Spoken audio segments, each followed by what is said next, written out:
No, we weren't involved in bootlegging. My dad kind of liked his beer, and he made homemade beer with the malt, you know. It would have to stand so long. And the one thing I remember about bootlegging, when that Volstead Act was repealed, was John Dillinger. He was like a hoodlum, a liquor runner, where they'd run it, haul it from state to state or from Canada to the States. And he was being chased. The FBI men had found out where he was, and he was being chased. And I remember this summer day we were out playing ball, and back in those days, cars were much different than they are now. I suppose the fastest they went was 40 miles an hour.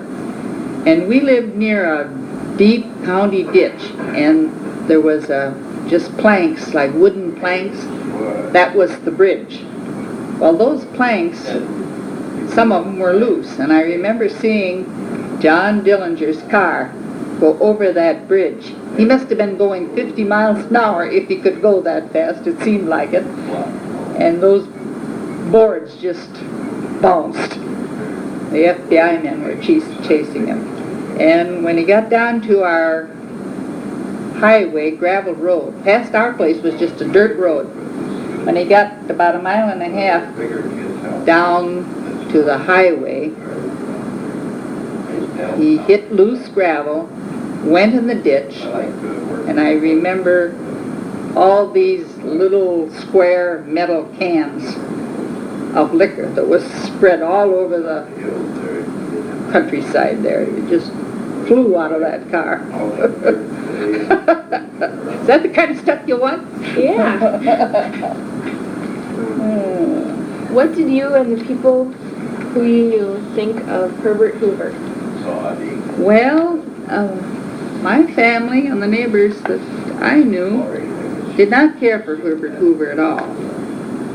He was not for the farmers, the working people.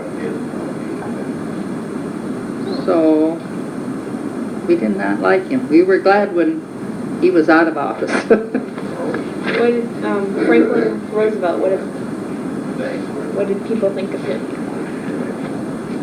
Everyone was overjoyed when he became president and the things that he did to help the people get back on their feet. Did you listen to Roosevelt's fireside chats? Oh yes, yeah, many of them. Yeah, many of them. What were they like, and what was your reaction to them? Well, he talked just like he was your friendly next door neighbor, you know. You like to listen to him, well, just like you would listen to some of your TV programs, I suppose. Yeah, it just seemed like he had the ideas that people wanted done. Describe your reaction to the Lindbergh kidnapping. Well, we were just devastated. We were just horrified to think that such a thing could happen. What did you think of Bruno Hauptmann, the guy that was... Well, I thought he should have had the electric chair. But I guess they weren't too sure he did it. That's another thing to think about, I guess. What were your reactions to the various New Deal legislation, like the WPA, the PWA, CCC, NRA, etc.? Well, they were good things, very good things. A lot of road work, and even state parks. Probably wouldn't have been for many years if it hadn't been for Roosevelt's WPA and a lot of those people in the country did not have any electricity when he started his different programs, why it was extended out into the farmlands, you know. And a lot of those farmers hadn't had crops because of floods and droughts, too dry. So when he started his WPA and that, why these people were able to make some money and do some work, get back on their feet. They could buy seed in the spring, which they didn't have because there had been no crops. They were very good. Most of the people liked them. Okay, what other events, national or local, do you remember about the 1930s? Oh dear. Let's see.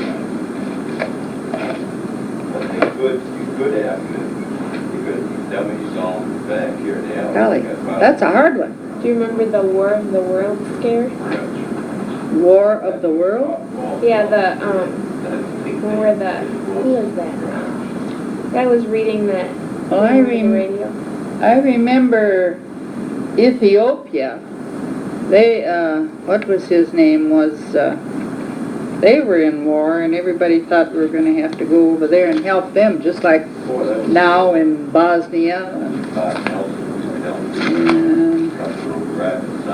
some of these other countries, like the Gulf War.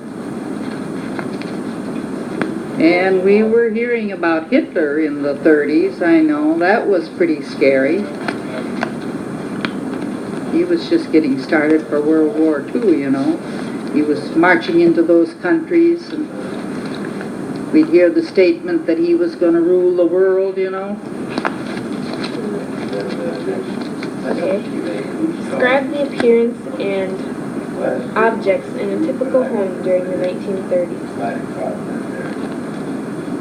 Well, our kitchen stove, or range as we called it, was either a wood-burning stove, you'd have to carry in the wood, or you'd have to have this coal that was like black, sooty stuff that in hard lumps.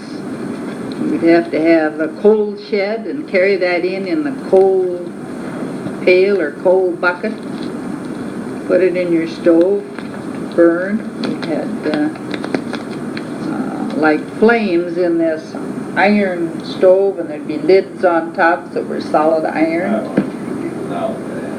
And we had, you couldn't regulate the oven too good, so you had a warming oven up above the burners, and that's where you'd have to keep, if you wanted to keep something warm, you'd have to put it in there. We did not have running water in the house. A lot of them did not have running water. You'd have to carry your water from a well. And on this kitchen stove, there was like a big tank on one side, and you kept that full so you would have warm water. As your stove was burning, it would keep that water warm. What type of heating, appliances, luxuries, forms of entertainment?